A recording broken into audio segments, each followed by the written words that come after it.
মাঝদিয়ায় নিজের বুথে ভোট দিলেন তৃণমূল প্রার্থী মুকুটমণি অধিকারী। আজ নদিয়া লোকসভা কেন্দ্রের ভোট গ্রহণ। সকাল থেকে ভোটের লাইনে আপমর জনতার লম্বা লাইন। তবে এবার সাত সকালে নিজের বাবাকে প্রণাম করে ভোটাধিকার প্রয়োগ করলেন রানাঘাট লোকসভা কেন্দ্রের তৃণমূল কংগ্রেস প্রার্থী মুকুটমণি অধিকারী। মাঝদিয়া নঘাটা প্রাথমিক বিদ্যালয় 121 নম্বর বুথে ভোট দিলেন তৃণমূল কংগ্রেস প্রার্থী মুকুটমণি অধিকারী।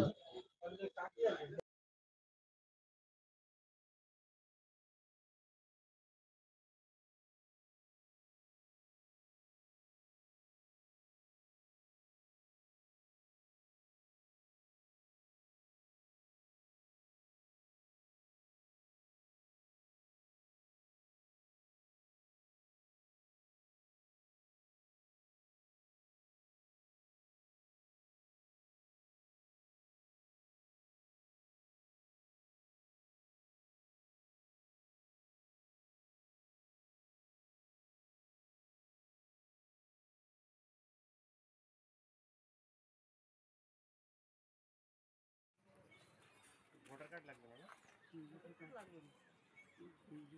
ঠিক আছে, সবাই জানে ক্যান্ডিডেট ছবিটা করে নিন, দাদা ছবিটা করে নিন, দাদা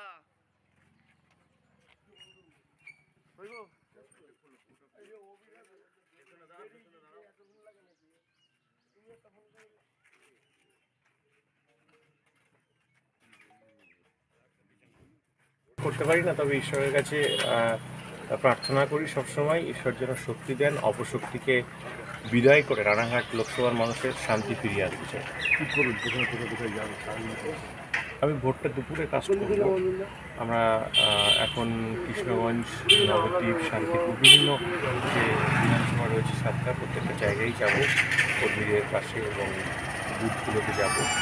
সেই সাথে সাথে কোনো সমস্যা হচ্ছে কি না সেটা আমরা দেখব। কারণ কি, নির্বাচন কমিশনকে প্রভাবিত করে বিজেপি অলরেডি ইলেকশন এজেন্টের সই নিয়ে একটা দুর্ঘটনা ঘটিয়েছিল, আপনারা নিশ্চয়ই গতকাল শুনেছেন।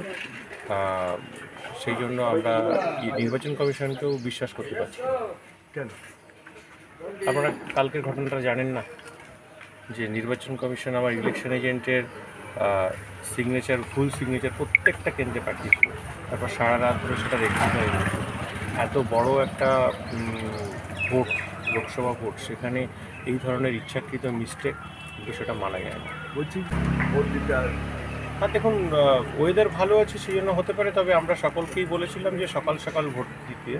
এবং কারণ কি, বিজেপিকে নিয়ে কোনো ভরসা নেই, বিজেপিকে নিয়ে ভরসা নেই ইন দ্যাট সেন্স যারা নির্বাচন কমিশনকে প্রভাবিত করতে পারে, যারা ইলেকশন এজেন্টের সিগনেচার, ভুল সিগনেচার পাঠাতে পারে প্রত্যেক বুথে বুথে, এবং যারা বিভিন্ন রকম নোংরামো করতে পারে, এবং সেই নোংরামোর মঞ্চে বিশ্ববরেণ্য অভিনেতা, যার রাজনীতিবিদ হিসেবে ভ্যালুয়েশন 0, তাকে নিয়ে এসে সেই নোংরামোর সঙ্গে যুক্ত করতে পারে। বিজেপিকে নিয়ে কোনো ভরসা নেই।